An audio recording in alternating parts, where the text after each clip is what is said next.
Right, chaps, settle down, settle down. Yes, Jenkins, I can hear you. No, I don't know why your cat's tail is in the webcam, but if it sheds on my desk again, I'll requisition it as a replacement for the squadron mascot and maybe a firing squad. Smythe, for God's sake, put some trousers on. This is a briefing about werewolves, not your knees. Hideous things.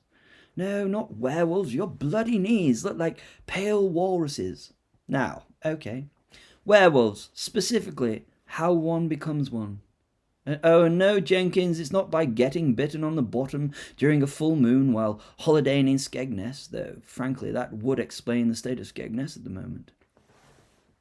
First method, curse or punishment. The divine slap on the wrist. Only instead of being sent to your room without supper, you get turned into a hairy quadruped and start licking your friends. I've seen the mess dinners. Some of you are already halfway there, you know. Now, okay, pay attention because this is where history gets properly hairy. Hairy.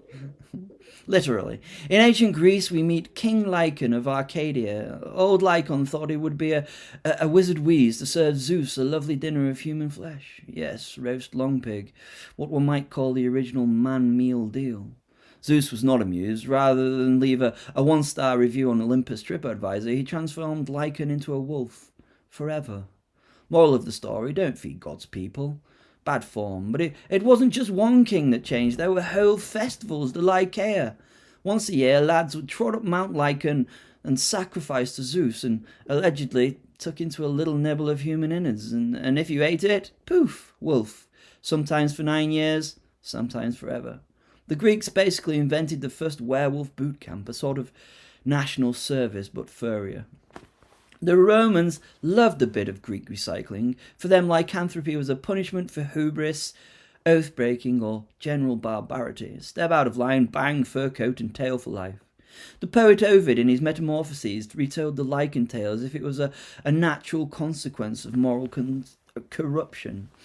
Do evil and become the beast. The ultimate cautionary tale. And if you ask me, it's a damn sight better than modern punishments. I mean, points on your license for speeding? Imagine if the magistrate said, Fortescue, you've been doing 90 and a 30. 3 penalty points, and also you're now a wolf until Easter. Off you go. Mind the sheep. Now, here's where it all goes properly bonkers. The church reframed werewolves. No longer Zeus wagging his divine finger. Oh no, this was now part of God's own disciplinary toolkit. Murder someone? Werewolf. Commit heresy? Werewolf. Forget to go to Mass 3 Sundays in a row? Bingo, congratulations, you're Mr. Bitey from accounts. Excommunications too was said to do it. Kicked out of church? Congratulations, you're now running around the village in the buff. Though in fairness, some of you did that before. I'm looking at you.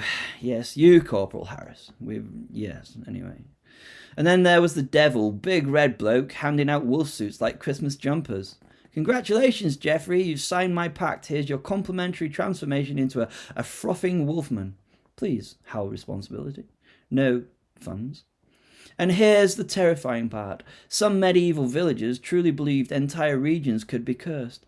Whole forests crawling with cursed souls. You didn't just worry about one wolf, you worried about packs of them. Imagine that.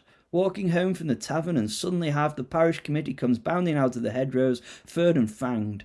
Worst PTA meeting ever. And it wasn't just Europe, no. Norse sagas tell of warriors cursed by Odin himself, stuck halfway between man and beast. In Eastern Europe, witches were blamed for sending wolf spirits to possess sinners. In Russia, some even said priests who botched a funeral could accidentally condemn the soul to wolfhood. It seems wherever you went, if you stepped out of line, broke an oath, ate the wrong thing, skipped the wrong ritual, the universe had one default punishment. You were going to be a werewolf. Almost makes you grateful that today the most divine punishment is your Wi-Fi dropping during Netflix, doesn't it? So, to summarise, in the ancient and medieval worlds, becoming a werewolf wasn't bad luck. It was justice, cosmic justice, a hairy, howling reminder not to muck about with gods. Frankly, makes parking fines look merciful. Imagine the council turning up and saying, I'm sorry, sir, you've overstayed your meter by 10 minutes. Here's a curse of eternal lupine tournament.